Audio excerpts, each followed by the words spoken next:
Hello everyone, this is Serious Trivia and welcome back to another Better Commandery guide video. Today we'll be going over all the building changes in the 8 Princes DLC. If you have been playing the new DLC, then you have definitely noticed these changes, and in today's guide, we'll provide an overview of all the changes, demonstrate how these changes impact some of the more popular building combos from the base game, and summarize everything that was either nerfed or buffed from the base game.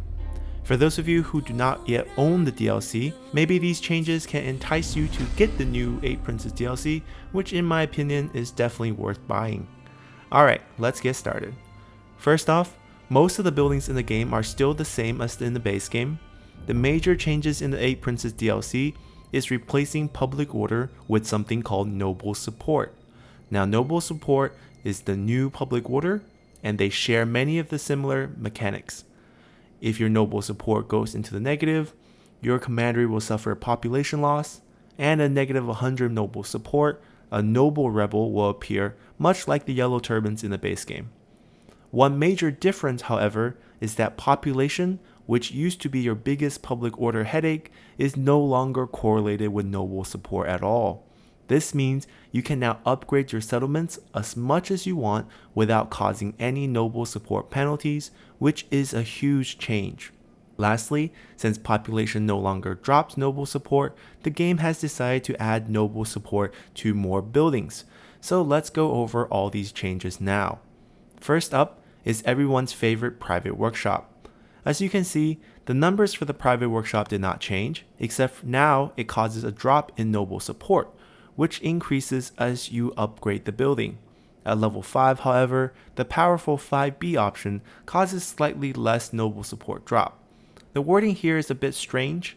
It says local commandery under the noble support penalty, which is the only time this terminology is used in the game, as without it, the drop is also local commandery. So I wonder if the game developer actually intended for this drop to have an adjacency effect, since it is placed on the better income multiplier route of the level 5 upgrades, but so far in the game I haven't noticed this change, so please let me know if you notice something different. Next we have the land development building chain. The branch that sells food has not been changed, so I'm only going to show the food producing branch of the land development, which has now included an increase to noble support. We'll talk about how all these impact our builds later on in the guide, so just for now, know that the land development, which is a base income provider, is now adding noble support, and the private workshop, which is an income multiplier provider, is dropping noble support. This will be a trend going forward. Next major change is the in-building chain. Like the land development building, it is a base income provider, so it now increases noble support all the way up to level 5 in the same amount as the land development building. The T variety branch, however, provides even more noble support now, so it has become even more valuable to acquire T for your empire than even in the base game, as it no longer just provides extra income, it also provides you extra noble support. Next up is the school building chain.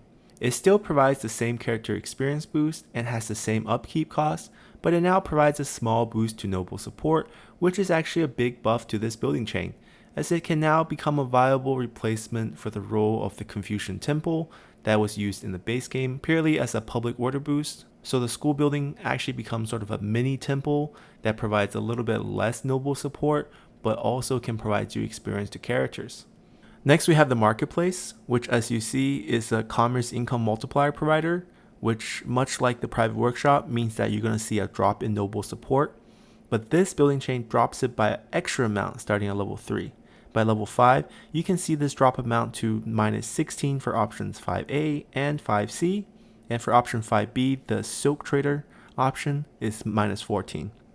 This is all pretty bad, given how much better the private workshop is at buffing commerce income. I pretty much stay away from the marketplace building now in the 8 Princes DLC, unless I have acquired all the Silk Traders on the map and needed the boost from the marketplace building option 5B. Next we have a completely new building in the Judiciary building chain. This is the replacement for the old administrative office building chain, but unlike the other changes we have seen so far, this is a complete change from the base game. This building chain does just one thing. It reduces corruption at the cost of an upkeep and noble support.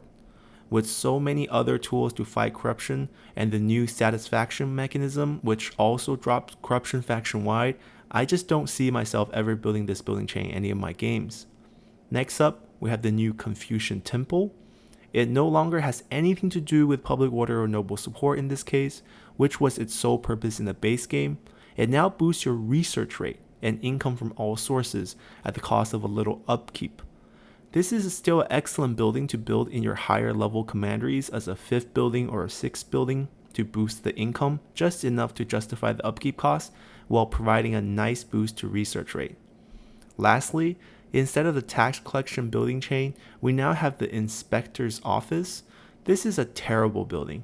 Whereas the tax collector was your free building that provided a good source of early game peasantry income at the cost of public order, this building now costs money and only provides a small boost to income from all sources, thus making it more of a late game building, but with less resources to fight off noble support drops and the high penalty to noble support, it pretty much makes this building worthless in the game. As you can see, a lot has changed, and it impacts a lot of the template builds that we have gotten used to in the base game. For example, here is the standard 3-building commerce and industry build of the inn, private workshop, and state workshop. It is still viable because we can see the noble support is neutral, but if we take this one step farther with a city build or a 4-building build, here we have the standard private workshop, inn, state workshop, and marketplace. But because of how terrible the marketplace is, even at level 3, we see that it results in a negative 8 points in noble support, which might not feel that bad, but you don't want to see all your city level commanderies, which is the majority of your commandery that does commerce and income building, to always be constantly at the risk of rebellions.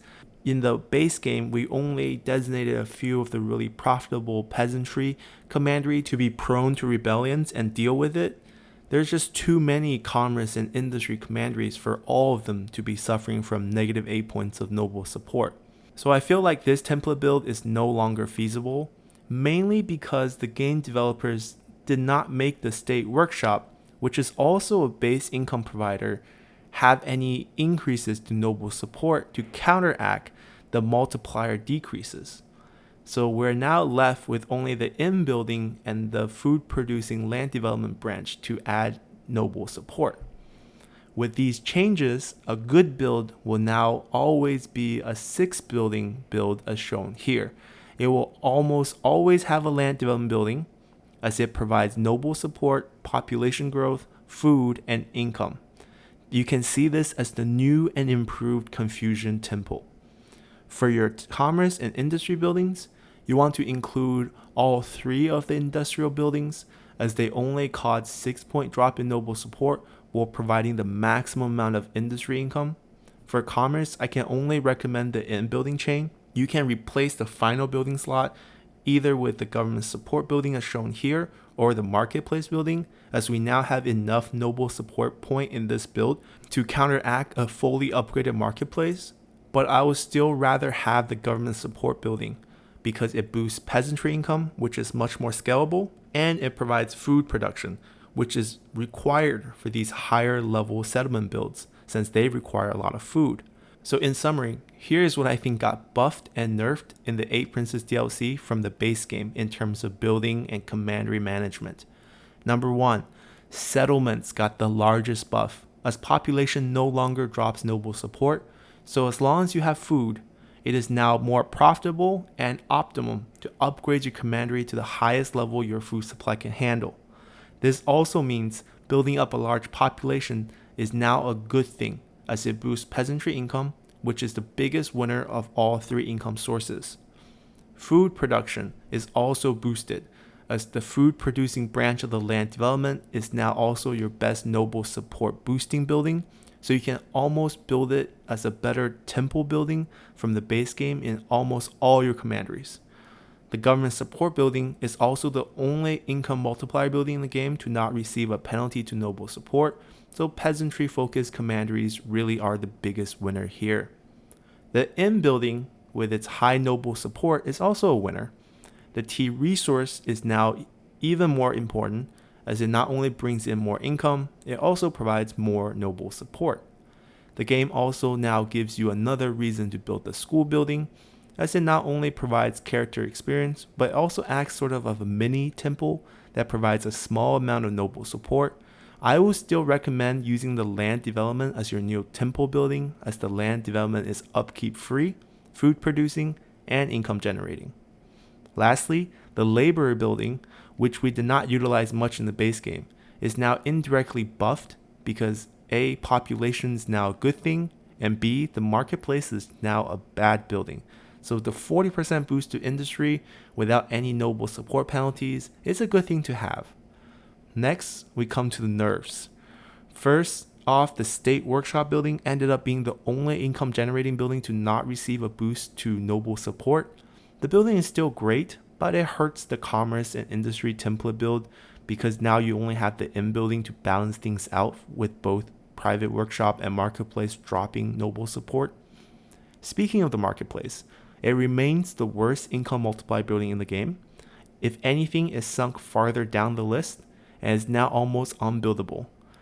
This basically makes pure industry and commerce builds impossible unless you gear towards industry with a labor building, but the percentage boost on the labor building is much smaller than the potential from the commerce buildings.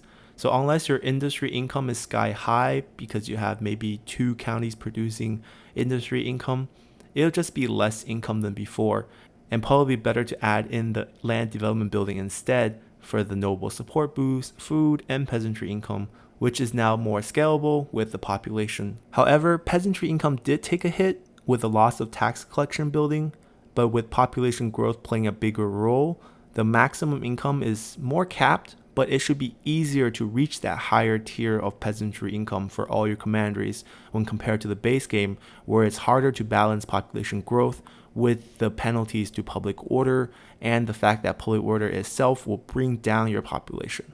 Lastly, unlike the base game, where you had public order boosts from reforms and temple buildings, in the 8 Princes it seems you have a lot less options for boosting noble support, with the reform changes and the lack of buildings that's purely designated to increase noble support. I will be going into more details about the reforms this weekend when the guide for 8 Princes Reform Scroll comes out, but so many of our favorite income multiplier buildings now lower noble support, so we really have to reconsider many of the builds that we've grown comfortable with in the base game to now properly maximize our income and maintain our noble support in the 8 Princes DLC.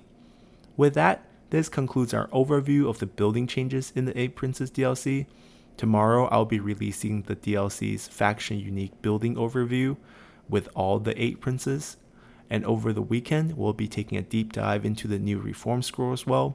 Hopefully this guide has enlightened you about some of the changes in the new DLC and inspire you to try some new builds and strategies in your next campaign as one of the Smart Princes.